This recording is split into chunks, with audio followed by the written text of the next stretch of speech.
अमित शाह जी और नरेंद्र मोदी जी, मैं आपसे रिक्वेस्ट करती हूँ कि आपकी बड़ी बहन की उम्र की हूँ मैं, कुछ तो सोचो। हर एक कमेटी मेंबर को 10-10 CR चाहिए, क्योंकि 6 से 7 हज़ार स्क्वायर फीट सोसाइटी का है जो उनको ग्रैब करना है। કાલે તમારી નવીન મંજુમાં આંદોલન થયું હતું. કાંઈ નહીં, એક જણ હતો ખાલી. હા, એક બે જણ. મેડમ હતા. હા હા એનું ઇન્ટરવ્યુ લીધું છે. હા હા, તો હવે સામે તમારું અને જિગ્નેશભાઈનું પણ લેવાનું છે. તો પછી ન્યૂઝમાં એમ લખું કે મારી આપણી ફોન ઉપર વાત થઈ ને તમે કીધું હું આમાં છું જ નહીં, મેં તો હા વેચી બસ. નાખી છે. હા એટલો તમારો જવાબ લખી નાખું. હા, હું મેમ્બર નથી, હમ હું સોસાયટીનો મેમ્બર નથી. बिल्डरों के और सोसाइटी के भ्रष्टाचार के खिलाफ 65 साल की अकेली औरत लड़ रही है, कोर्ट में भी खड़ी रह के बराबर जवाब देती है, सोसाइटी रजिस्ट्रार ऑफिस में भी खड़ी रह के बराबर जवाब देती है और सबको हरा देती है। जी हां दोस्तों, ये स्टोरी है मुलुंड वेस्ट की। मुलुंड वेस्ट में स्थित Navin Manju society SL road Javer road junction पर ये नवीन मंजू सोसाइटी है, या थी, जो अभी डिमोलिश हो गई है 1-1.5 साल पहले। इस पूरी प्रक्रिया में इतना भ्रष्टाचार हुआ कि एक महिला को बहुत परेशान किया गया और वो महिला हर जगह सबको हरा रही है। सैल्यूट है इस लेडी को। आज 65 इयर्स की उम्र में भी वो नॉलेज और हिम्मत से हर किसी के सामने डट के खड़ी है। लेकिन आज वो इतनी परेशान है कि इंटरव्यू देते देते उसके मुंह से ये शब्द निकले। बिल्डर तो खुला बोल रहा है कि मैं तुमको रास्ते पे फेंकूंगा, गटर में डालूंगा इधर, लेकिन भाड़ा नहीं दूंगा। फिर मैंने सोचा मैं अपनी जान ही गंवा दूं। कि ये लोग इतना परेशान कर रहे हैं कि उनको शायद आत्महत्या करनी पड़े। दोस्तों, इस वीडियो को ध्यान से सुनिएगा, जितना हो सके इसको फैलाइएगा, फॉरवर्ड कीजिएगा। ये बात नरेंद्र मोदी जी तक पहुंचनी चाहिए। ये महिला रो रो के नरेंद्र मोदी जी से मदद की गुहार कर रही है। इस महिला को नरेंद्र मोदी और महाराष्ट्र सरकार की मदद जरूर मिलनी चाहिए। दोस्तों, हम अभी आए हैं जयश्री बहन के पास, मुलुंड पश्चिम नवीन मंजू बिल्डिंग, जहाँ पे छेड़ा ड्राई फ्रूट, जलाराम मंदिर वगैरह सब था। ये बिल्डिंग बिल्डर ने ज़बरदस्ती रिडेवलपमेंट के लिए लिया है। अभी तक ना आईओडी है ना सीसी है और डिमोलिश कर दिया है। और जयश्री बहन को ख़ास तौर पे वो बिल्डर और बोगस कमेटी परेशान कर रहे हैं। आज सुबह जयश्री बहन आंदोलन पे बैठे थे, अनशन पे बैठे थे, वही बिल्डिंग के बाहर जहाँ पत्र लगे हैं। आइए जयश्री बहन से हम चर्चा करते हैं। जयश्री बहन, आज सुबह जो आपने ये उपोषण किया था, तभी क्या क्या हुआ? कोई आपसे मिलने आया नहीं? और क्या क्या रिएक्शंस आए? अच्छा नितिन जी, ये बात आपने बहुत सही कही। मैं अनशन पे क्यों उतरी?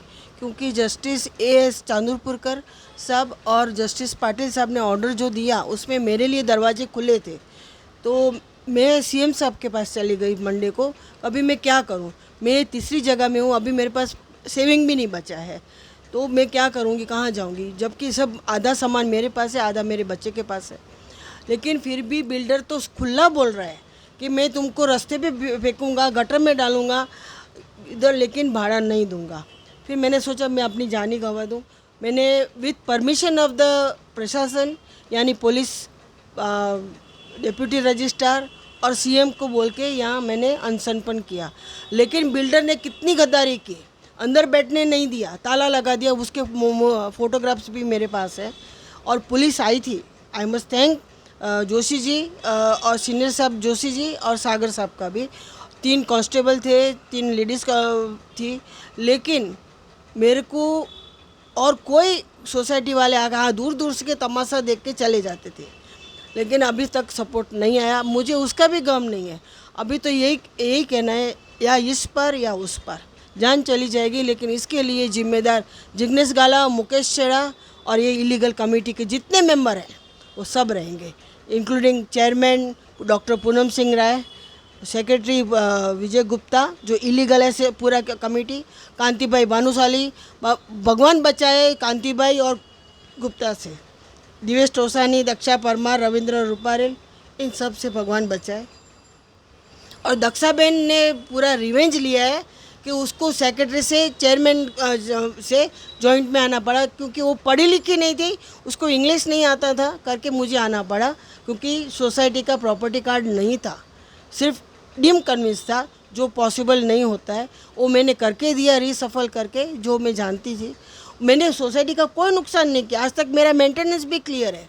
लेकिन मुकेश छेड़ा के 4 हाथ दक्षा परमार पर है, वो सब कर देगी, मैं नहीं कर सकती। और इसके लिए मुझे इतना परेशान कर रहे हैं सीएम साहब कि मैं सुसाइड कर लूँ तो क्या करूँ, तो मेरे बच्चे रास्ते पे आ जाएंगे। इसलिए मैं आखिरी दम तक लड़ना चाहती हूँ।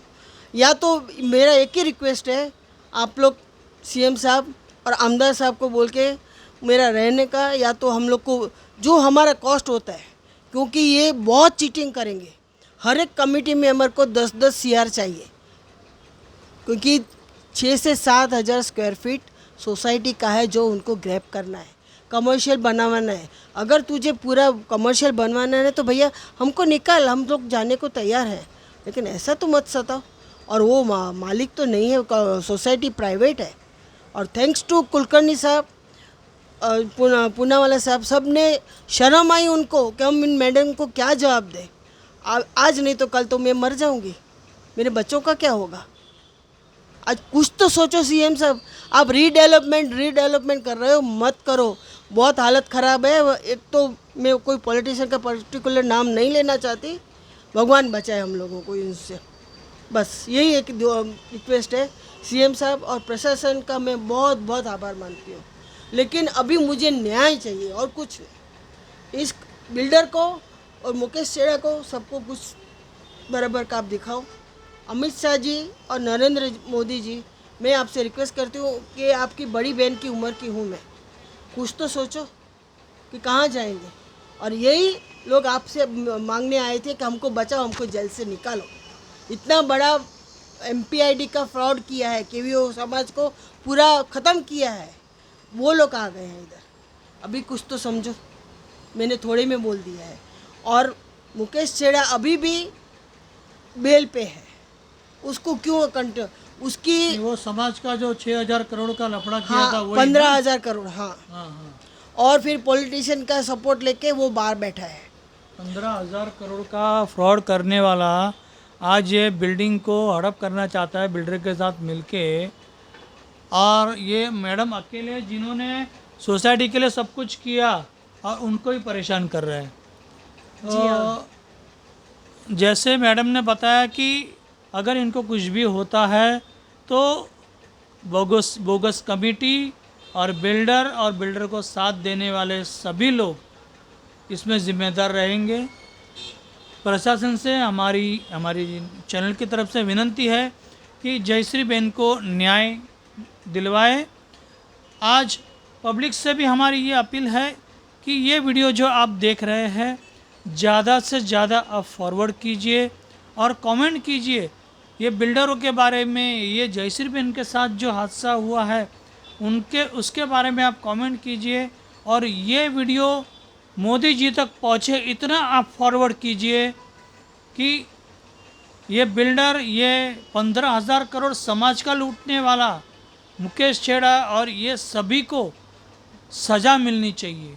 आज मुकेश छेड़ा पैसा खिला के बेल पे बाहर घूम रहा है, समाज का पैसा नहीं दे रहा है। और ये जो इनका नवीन मंजू बिल्डिंग है, ये बिल्डिंग भी वो हड़प करना चाहता है। आज कितने साल हो गया ये बिल्डिंग डिमोलिशन होके? डिमोलिशन अभी हुआ है, लेकिन 2016 में इसको अपॉइंटमेंट मिला है। 8-9 साल हो गए, वो कुछ नहीं कर रहा है। यानी ये अभी कितना 6 महीना हो गया डिमोलिशन हाँ, हो गया? डिमोलिशन होके, लेकिन विदाउट एक साल हुआ। 1 साल 1 साल। ये बिल्डिंग डिमोलिश होके 1 साल हो गया, अभी तक IODCC नहीं आया है। बिल्डिंग वो प्लॉट पूरा खाली कर दिया है और किसी को भाड़ा दे रहा है, किसी को नहीं दे रहा है, किसी को एग्रीमेंट किया, किसी का नहीं किया।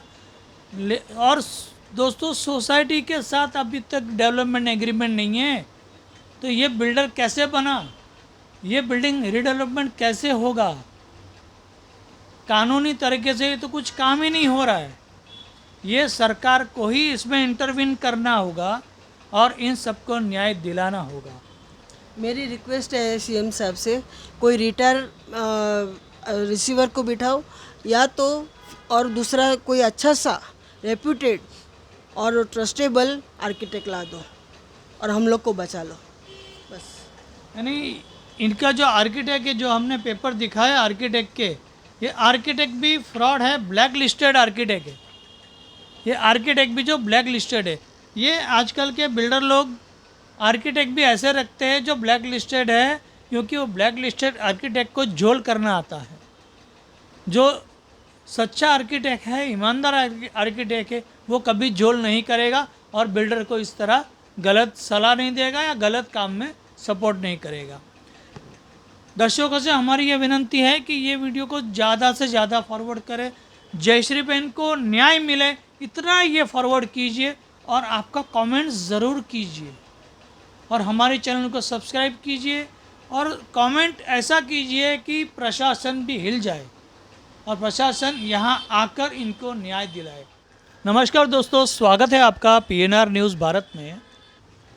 जयश्री बहन, नवीन मंजू बिल्डिंग जो बुलुन की एक बहुत बड़ी प्रॉपर्टी है, ये कितने स्क्वायर मीटर का प्लॉट है? ये 16,017 का ये स्क्वायर मीटर प्लॉट है और इसमें कोई FSI वगैरह बचा था? नहीं। अच्छा, तो ये जो आपका बिल्डिंग है, आप कौन से साल में यहाँ पे सेक्रेटरी थे और आपके साथ आज तक क्या क्या हुआ है, ये पूरा जरा विस्तार से आप हमारे दर्शकों को बताइए।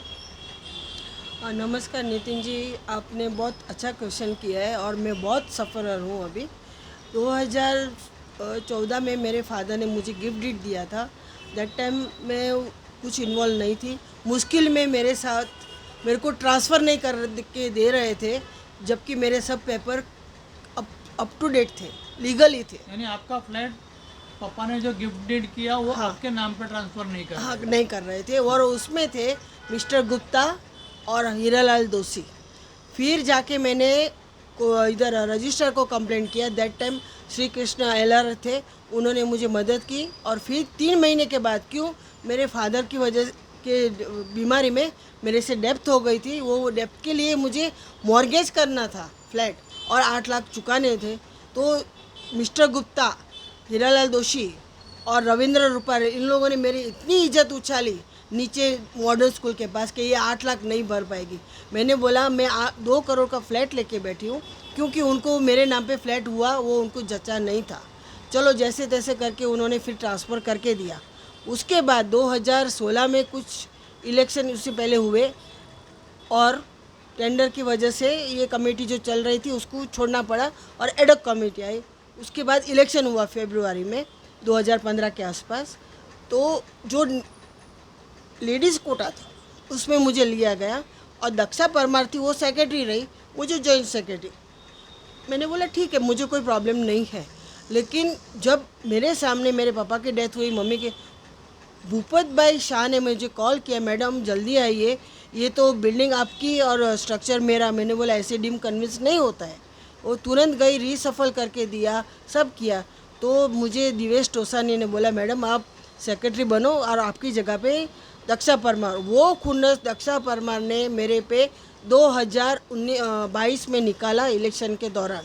उससे पहले 2016 में दिवेश टोसानी और दक्षा परमार ने स्क्वायर वन रियलिटी को एज ए बिल्डर अपॉइंट किया और सब कुछ उसने अप्रिशिएट किया।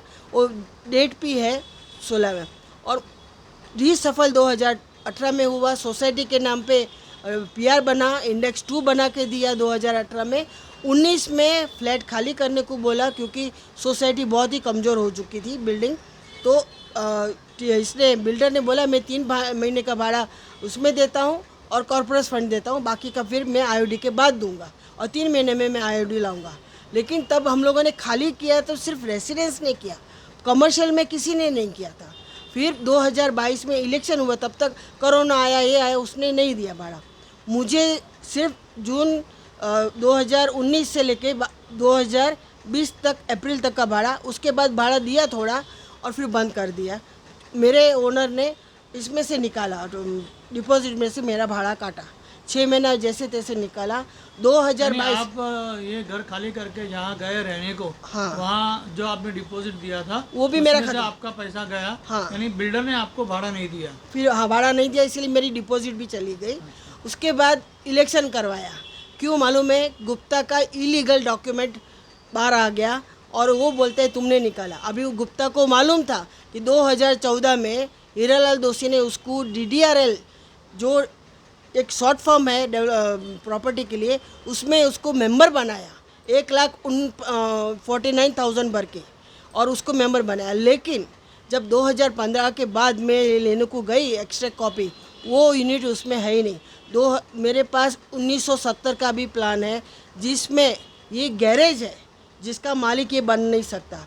वो डॉक्यूमेंट सब बाहर आ गए, इसीलिए उसने मेरे को हटाने के लिए पूरा एक गैंग बनाया। मुकेश छेड़ा जो MPID के एक्यूज्ड है, उसको लेके दक्षा परमार, रविंद्र रूपारेल, यानी मुकेश छेड़ा, ये छेड़ा ड्राईफ्रूट। यस, इसने पूरा गैंग बनाया और ऐसा बोला कि मुझे और सोसाइटी के लॉयर को बुला के कि इनको एक भी वोट नहीं। मैंने बोला कोई बात नहीं, मैं तो काम कर चुकी हूँ। अच्छा, तब जाके दूसरे दिन दक्षा परमार इन लोगों ने मेरे नाम पे बिल्डर का दिया हुआ झूठा वाउचर दिखाया कि 25 लाख मैंने लिए। अगर मैंने 25 लाख लिए होते तो मेरे बैंक की एंट्री बोलती। हाँ, मैंने कैश भी नहीं लिया है और झूठा वाउचर बनाया है 2018 का, जबकि 2018 में तो मैं अपने घर में थी, नवीन मंजू में। अच्छा, ये सब खत्म हुआ, इसीलिए मैंने इलेक्शन को चैलेंज किया और हकीकत में सही था, क्योंकि 40 मेंबर्स में से 20 मेंबर्स हैं, 4 प्रॉक्सी है, तो कितने जन बचे वोटिंग के लिए।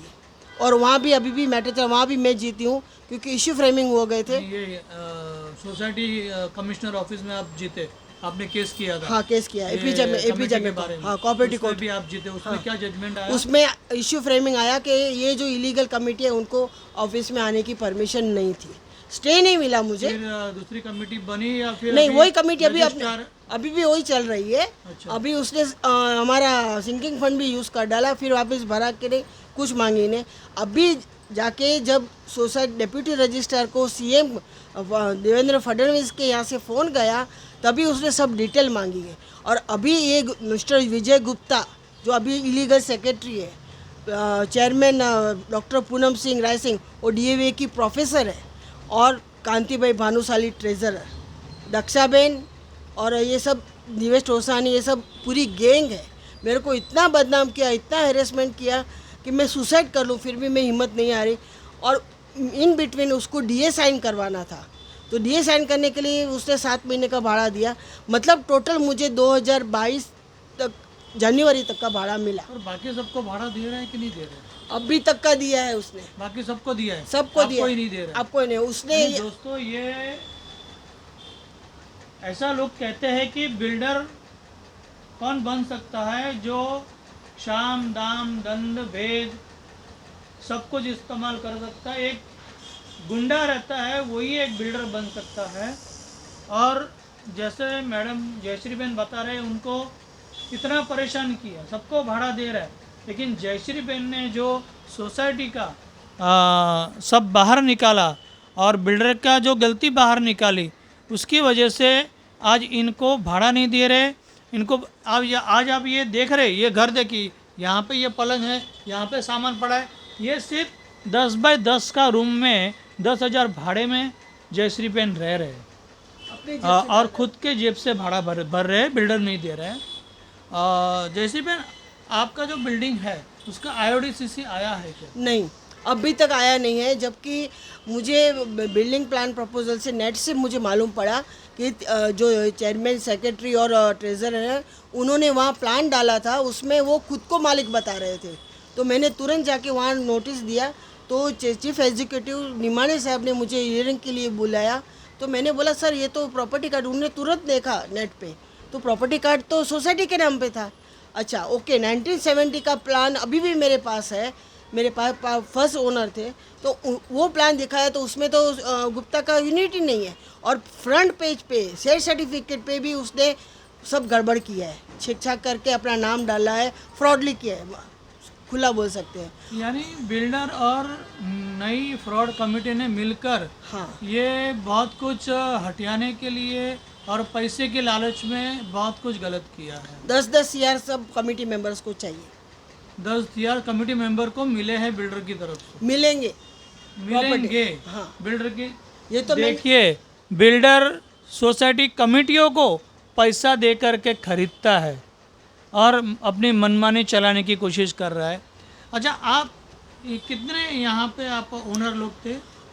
21 रेसिडेंस है, और ये जो 2 इलीगल को छोड़ के 17 शॉपकीपर है।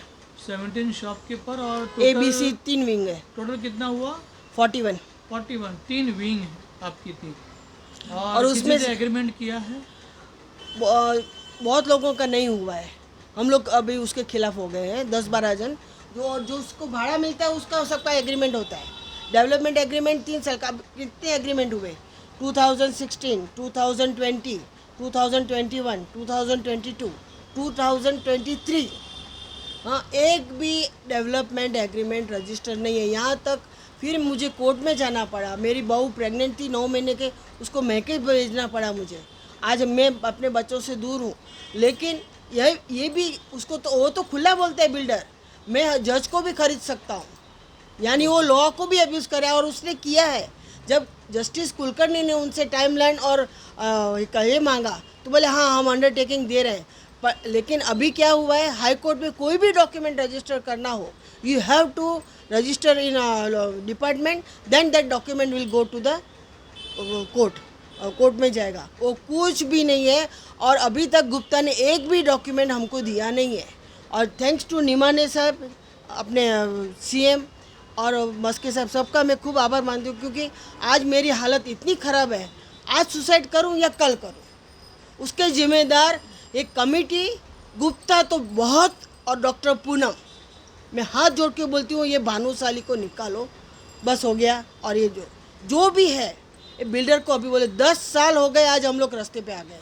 वो अपनी सहूलियत के लिए, अपनी मतलब अपने मुनाफे के लिए मेरे बलि लेना चाहते हैं। उसने खुला बोला है मैं तुमको रास्ते पे लाके मार दूंगा। मेरे को तो गुप्ता बोला? बिल्डर ने बोला है, और गुप्ता ने, मैंने बिल्डर का नाम क्या है? जिग्नेश कुलिनगाला। जिग्नेश कुलिनगाला, उसका परिचय पूरा क्या है? स्क्वायर 1 रियलिटी, ये हीराबोन में रहते हैं, और उनके दादा का नाम भी अच्छा था मुलुंड में, लेकिन अभी पोते हैं, ये तो मैं क्या बोलूँ। उनका रिलेशन मुकेश छेड़ा के साथ है, क्योंकि उनकी फूफी मुकेश छेड़ा के भाई के साथ ब्याही गई। और इसमें क्या हुआ कि जब उन पे MPID लगा, वो गाला स्कूल जो है वो हाँ, उनका हाँ, कुछ हो लगता है क्या? उनके पोते लगते हैं। अच्छा, गाला स्कूल वाले जो है उनके, उसका पोता ये जिग्नेश, हाँ वो अभी ये बिल्डर बना है। हाँ, और वो कुर्ला में SRE के प्रोजेक्ट करते थे।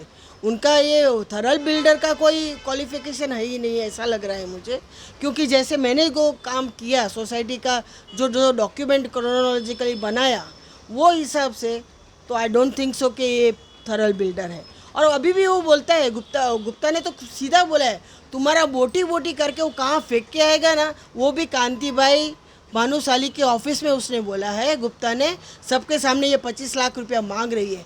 इतना मेरे को हैरेसमेंट किया है दिवेश ठोसा नहीं, गुप्ता, दक्षा परमार, मुकेश छेड़ा, कि मैंने क्या गुनाह किया, उल्टा सोसाइटी को बचाया। आज उसने तोड़ दिया है, अपने दूसरी साइड के अन्ना लोग को बिठाता है। हमारा प्रॉपर्टी तो गया ना, और भाड़ा भी नहीं देना है, भाड़ा भी नहीं देना है। दोस्तों, ये जो जिग्नेश स्क्वायर रियलिटीज बिल्डर है, कितनी गुंडागर्दी कर रहा है। और कमेटी वाले ये जो गुप्ता ना, इलीगल गैरेज वाले गुप्ता, ये मुकेश छेड़ा, इन लोगों ने कमेटी में उनको घुसाया, और गुप्ता इनको ऐसी धमकी दे रहा है कि बोटी करके फेंक देगा। यानी ये तो बहुत बड़ा क्राइम है। मेरी हमारी चैनल की तरफ से प्रशासन से विनंती है कि ऐसे क्रिमिनल लोगों को इस सोसाइटी से हटाने के लिए और जयश्री बहन को मदद करे लोग और प्रशासन इसमें न्याय कराए।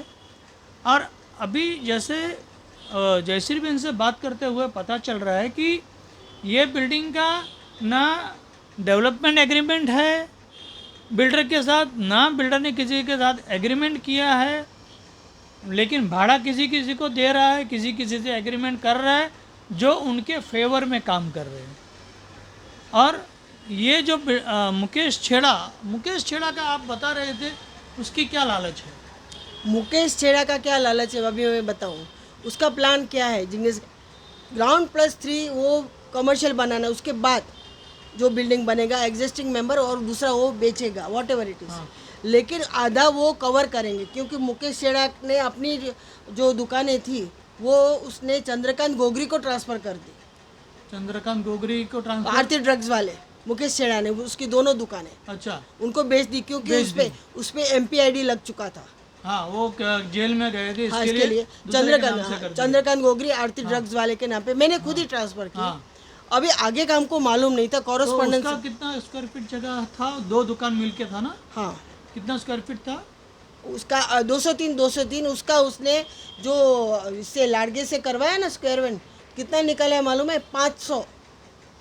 500 स्क्वायर फीट। हाँ, वो डॉक्यूमेंट एविडेंस है। यानी 240 स्क्वायर फीट की 2 दुकान थी और एक दुकान में डेवलपमेंट 500। के लिए 500 स्क्वायर फीट दिखा रहे हैं।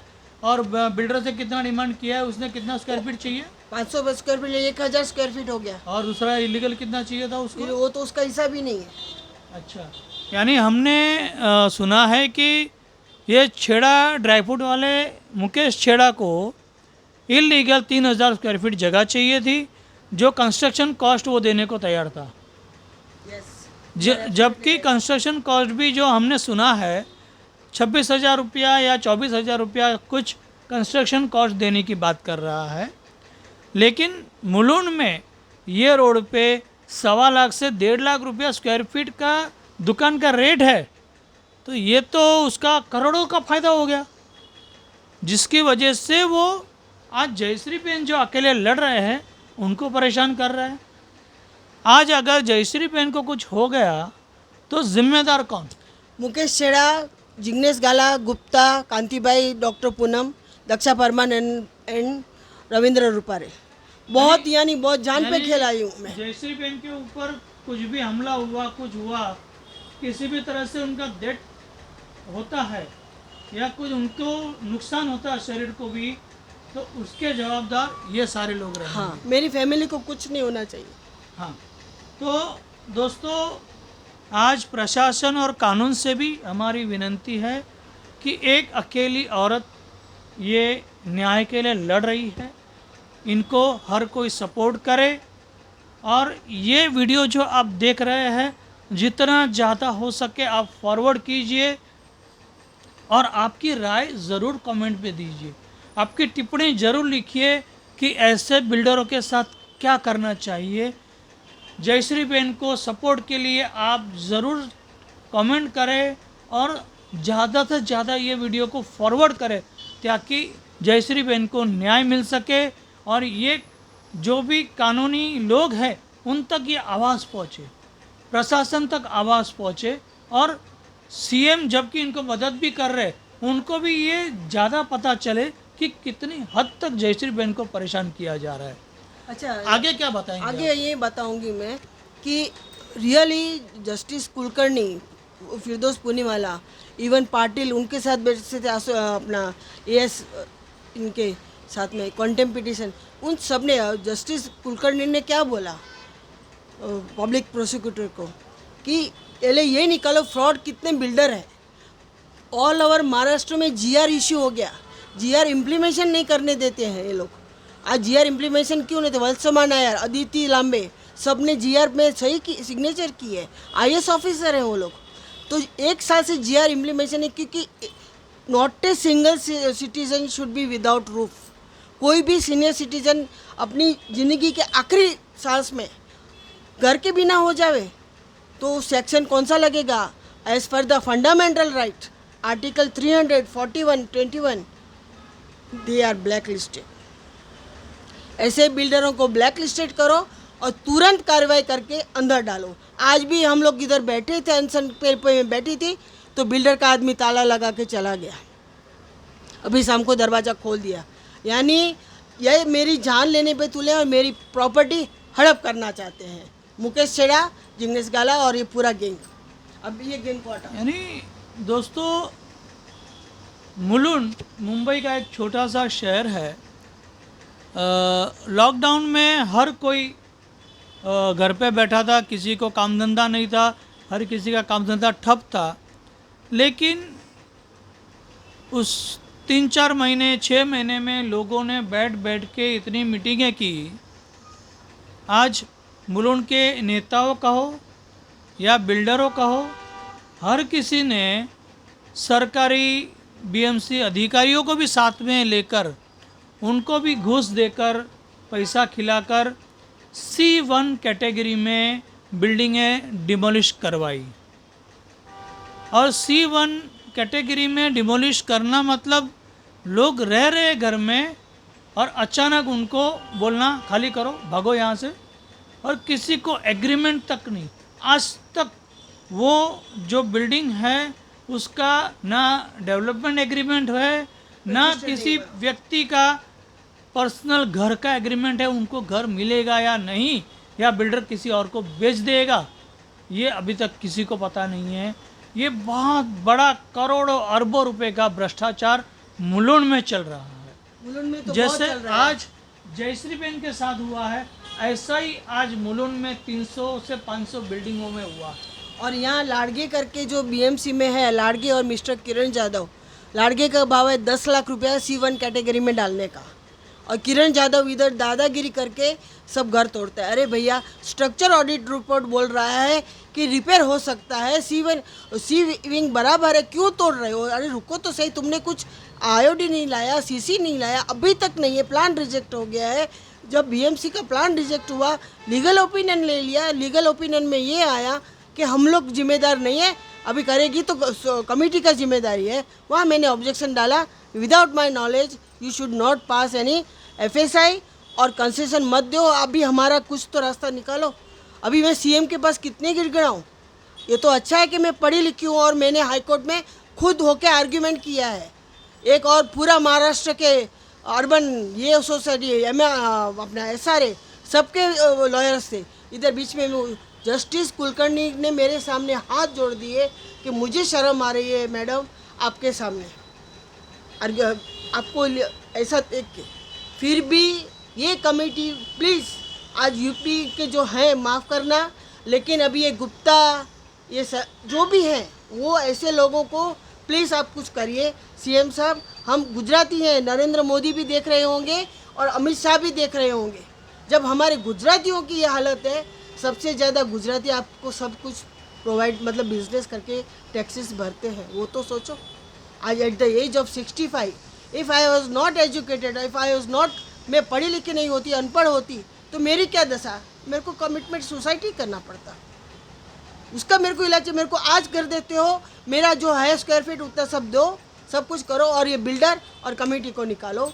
और मैं तो यहाँ तक बोलूँगी कि कोर्ट का रिटायर रिसीवर बिठाओ और CM खुद अपॉइंट करे किसी आर्किटेक्ट को। यहाँ का जो मुलुंड का आर्किटेक्ट है असुदन, मेरे पास उनका नाम है, वो भी 536 स्क्वायर फीट के 508 कर दिया। बोलो 32 स्क्वायर फीट गुल मेरे एग्रीमेंट में से, मतलब हर फ्लैट में से ऐसा करेगा तो दो क्या 4 दुकानें भी निकलेगी, उसका वो फायदा करके देते हैं तो वो अपना फायदा देखेगा। कई बिल्डर लोग तो एक्स्ट्रा देते हैं। Yes, और yes. ये आपका जो था वो भी काट वो भी लिया। निकाल लिया। यानी कई बिल्डर 10% 20% हाँ, एक्स्ट्रा हमको का देते हैं। 35%। देखो उसने कैसे गेम खेली है, मैं आपको समझाऊँ। 35% दे रहा है, उसमें से 30% तो उसने मेरा निकाल लिया। हाँ। आप समझे? आप इस कान से निकालो कि यहाँ से निकालो, यहाँ से देता है, यहाँ से निकाल लेता है। यानी वो आर्किटेक्ट थ्रू करे, देने वाला है या सुपर बिल्टअप देने वाला? कारपेट एरिया बोल के वो बिल्डर देता है, यहाँ से आर्किटेक्ट निकाल लेता है। ये गेम चल रहा है अभी, और ये आर्किटेक्ट का नाम अभी बदनाम होने लगा है। अगर मैं चाहूँ तो पिटा में कंप्लेंट कर सकती हूँ, लेकिन मैं किसी के पेट पे लात नहीं मारना चाहती। लेकिन प्लीज़ प्लीज़ CM साहब कुछ कीजिए। अमित शाह जी और नरेंद्र मोदी जी, मैं आपसे रिक्वेस्ट करती हूँ कि आपकी बड़ी बहन की उम्र की हूँ मैं, कुछ तो सोचो। हर एक कमेटी मेंबर को 10-10 CR चाहिए, क्योंकि 6 से 7 हज़ार स्क्वायर फीट सोसाइटी का है जो उनको ग्रैब करना है। दोस्तों, जैसे कि आपने देखा, जयश्री बेन कोर्ट में भी जीते हैं और जयश्री बेन का जो स्टेटमेंट देने के बाद जज ने एक GR निकाला जिसमें सरकार को कहा है, हर किसी को, हर प्रशासन वालों को कहा है कि इस महिला को जिस तरह परेशान किया गया है, ऐसे जितने भी बिल्डर है उसको ब्लैक लिस्टेड कर देना चाहिए। दोस्तों, आपकी जानकारी के लिए बता दूं, महारेरा ने, जिसने 1100 बिल्डरों को ब्लैक लिस्टेड कर दिया है, जो महारेरा के कायदे के हिसाब से काम ही नहीं कर रहे हैं, जबकि ये जो सोसाइटी है मुलुंड की, जिसमें भी ऐसा ही हुआ है, कोई भी नियम का पालन नहीं किया गया।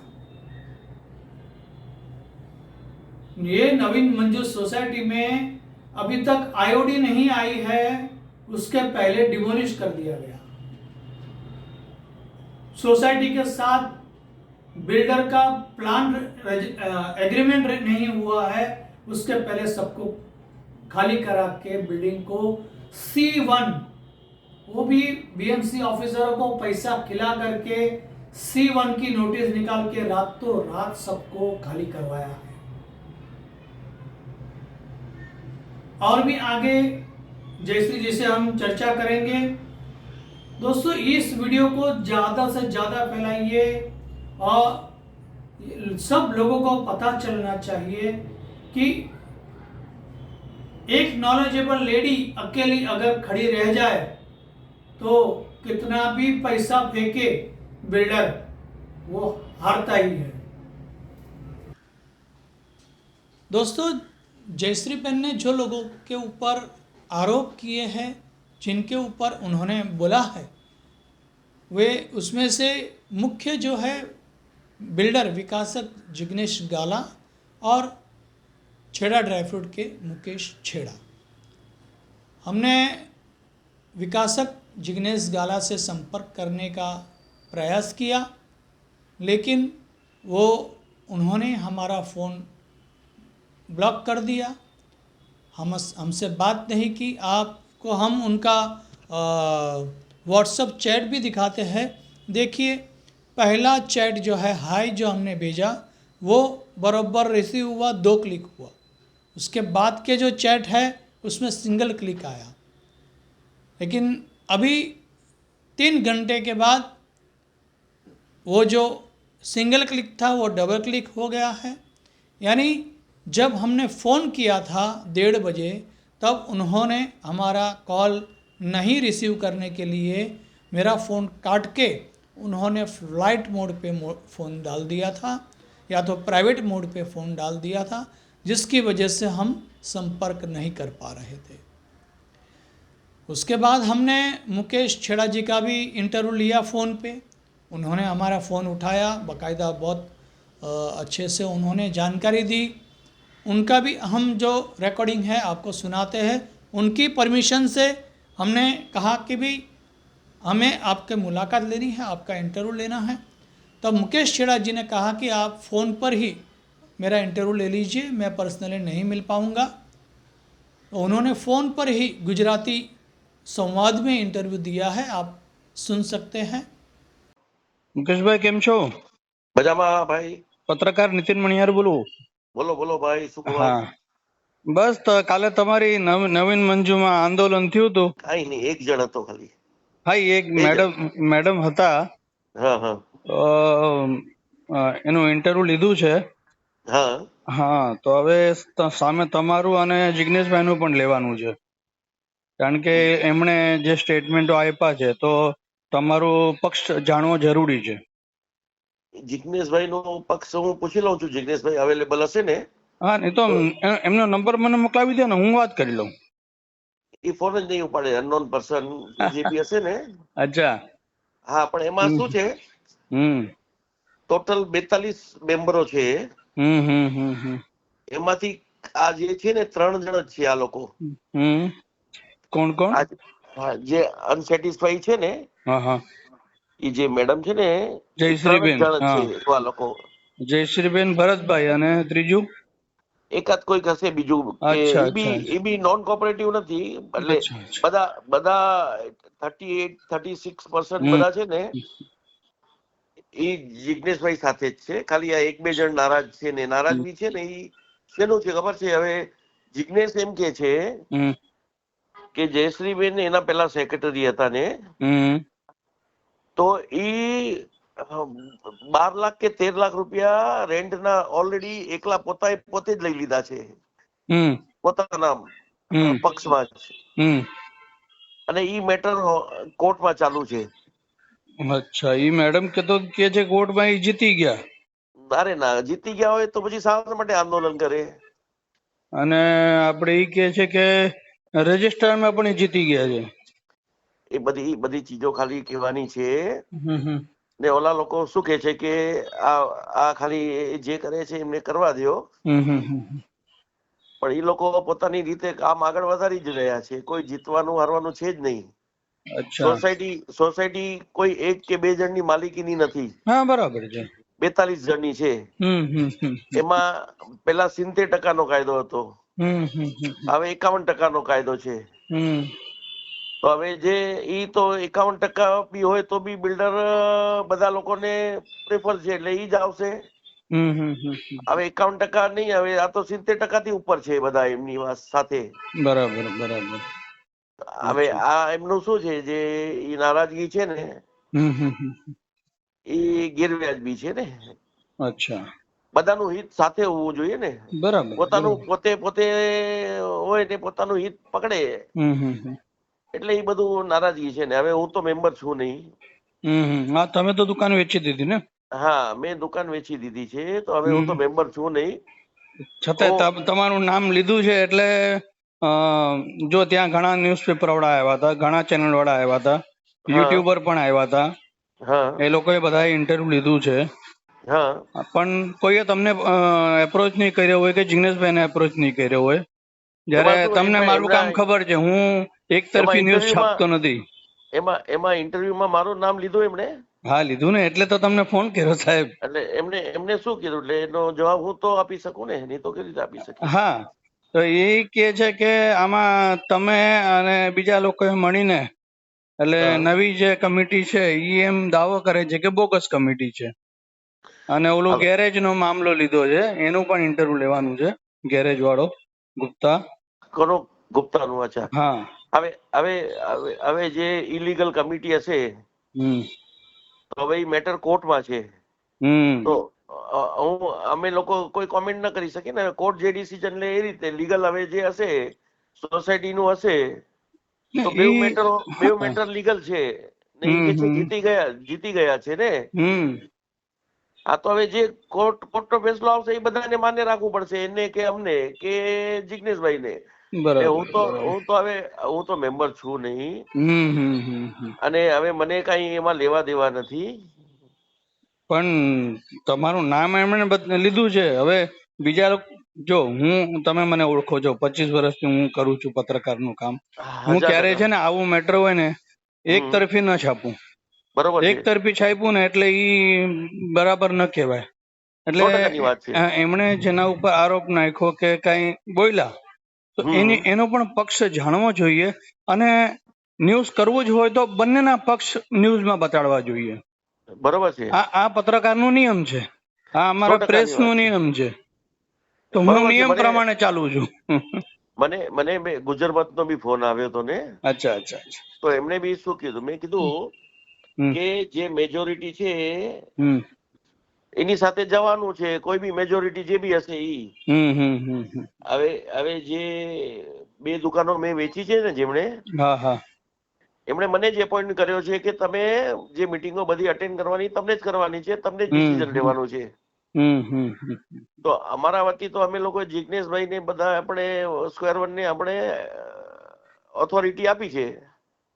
પણ અને આ બધા 25 જણ છે ને કોર્ટમાં બી ગયા હતા હમ જિજ્ઞેશભાઈ ની ફેવરમાં. હમ કે અમે લોકો જિજ્ઞેશભાઈ સાથે જ છીએ અને જિજ્ઞેશભાઈની સાથે જ અમે લોકો રહીશું.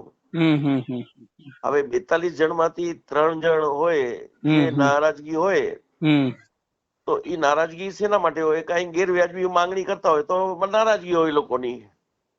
એમનું એમ કેવું છે કે એમણે સોસાયટી માટે ઘણું બધું કર્યું, કાગળિયા બધા વ્યવસ્થિત કર્યા, અને અમુક જણા પર્સનલ ઈર્ષ્યાને કારણે એમને ત્રાસ અપાવે છે, હા, એવું એમનું કેવું છે.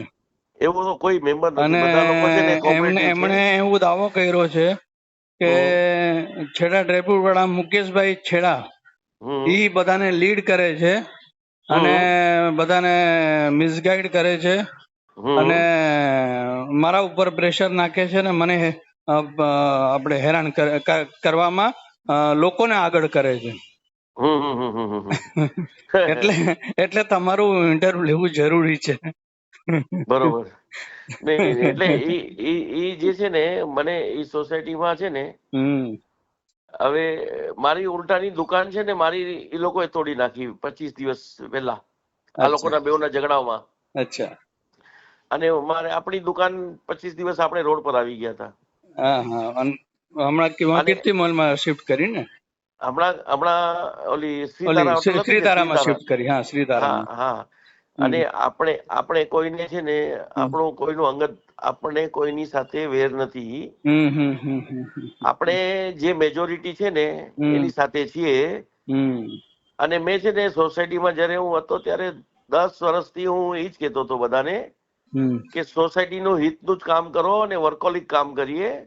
જે નેગેટિવ માણસ હશે એની સાથે નહીં રહીએ, આપણે જે પોઝિટિવ માણસ હશે એની સાથે જ આપણે રહીશું, આજે બી ને ગઈકાલે બી અને આવતીકાલે બી. પોઝિટિવ કામ થવું જોઈએ ને બધાનું. બરાબર છે, બરાબર છે. અને નેગેટિવ માણસ હશે, 2 માણસ હોય, 4 માણસ હોય, બધી સોસાયટીમાં હોય. હા, પણ એને સાચવી લેવાના હોય. આમ ઈ એને નારાજ કરી નાખ્યા તો ઈ જો કેટલી હદ સુધી ગયા. હા, પણ હવે એમાં નારાજગીમાં શું છે ખબર છે? જે માંગણીઓ હોય ને બધાની એ બધાને મળવી જોઈએ, એક જણને પર્સનલ ના મળવી જોઈએ. સોસાયટીની બધાની છે ને મિલકત, તો બધાને મળવી જોઈએ ને. હા, તો આ વસ્તુ એવી છે કે સોસાયટીને બધાને મળે ને એને પોતાની રીતે પર્સનલ કઈ માંગણી હોય તો એ કોઈ સેટિસ્ફાઈ ના કરે ને. બરાબર છે, બરાબર છે. હા, તો હવે ઈ કઈ હવે એ બધાને સરખે ભાગે મળે એ જ બધાનું છે. સોસાયટીના બધા મેમ્બરનું હિત જાણવાનું હોય. અને હું લીડ કરતો નથી, હું સોસાયટીમાં છું બી નહીં. મને જાણ છે, પણ એમણે જે સ્ટેટમેન્ટ કર્યું કે તમે વેચી નાખી પણ તમે જ લીડ કરો છો, હવે એનો મારે તમારી પાસે જવાબ તો લેવો પડે ને. નીતિન, મારા જવાબમાં છે ને કે ઈ સોસાયટીમાં હું મેમ્બર નથી ને હું લીડ નથી કરતો. અને પોઝિટિવ જે છે કામ વર્કોલિક માણસ છે એની સાથે જ છીએ આપણે. અને જે મેજોરિટી હશે એ લોકોની સાથે રહીશું. બરાબર છે.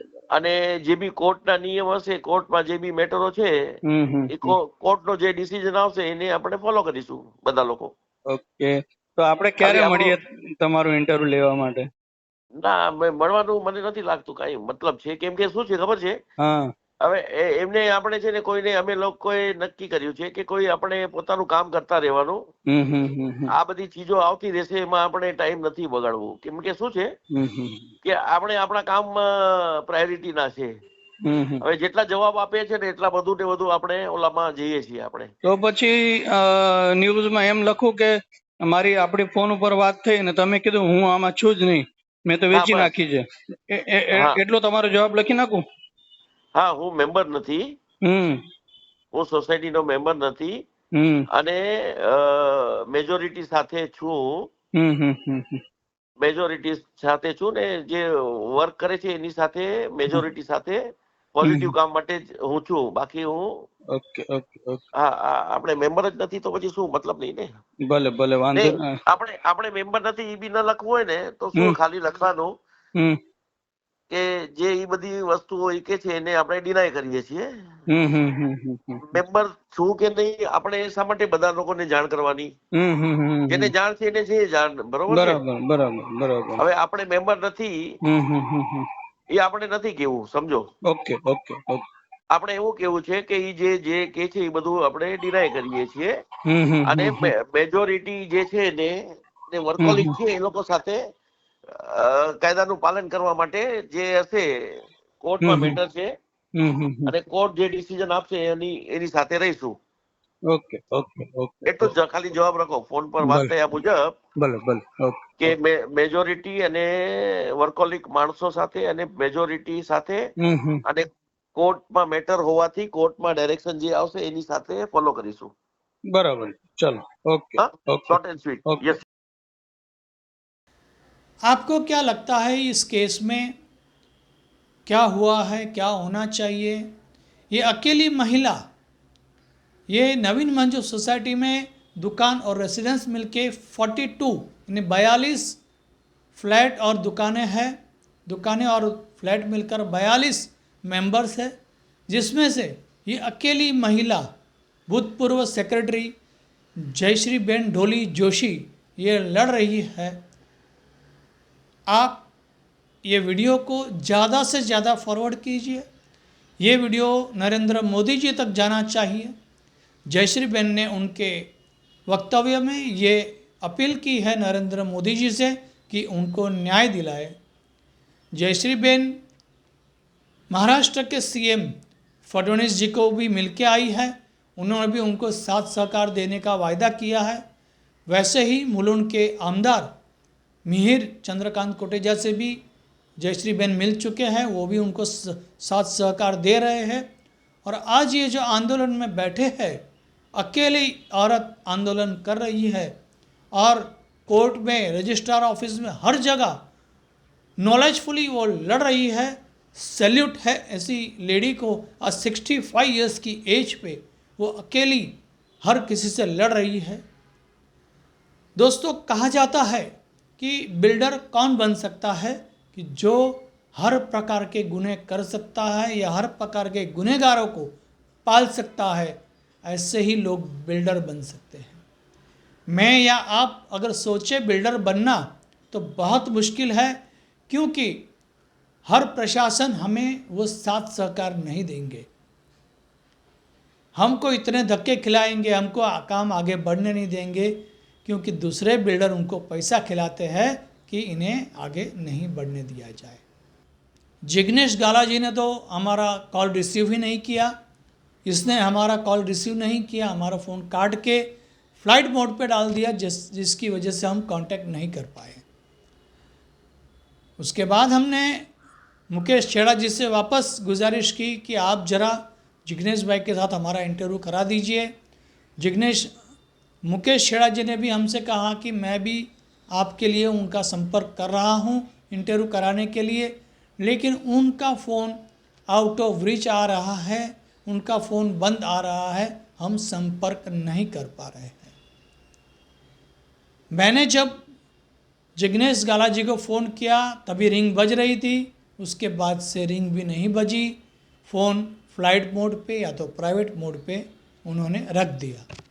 यानी प्राइवेट मोड ये चीज़ होती है जिसमें वो जिसको अलाउ करे उसी के फ़ोन उनको रिसीव हो सकते हैं, बाकी कोई उनको फ़ोन नहीं कर सकता है। और बने रहिए हमारे साथ और ये न्यूज़ को ज़्यादा से ज़्यादा फॉरवर्ड कीजिए और आपकी कमेंट ज़रूर दीजिए। आप कमेंट में ज़रूर कीजिए और जयश्री बेन को सपोर्ट कीजिए। जयश्री बेन के सपोर्ट में आप लिखिए और उनको साथ दीजिए, उनको सपोर्ट कीजिए और वो उनकी जो लड़ाई है उसमें वो जीत सके। धन्यवाद।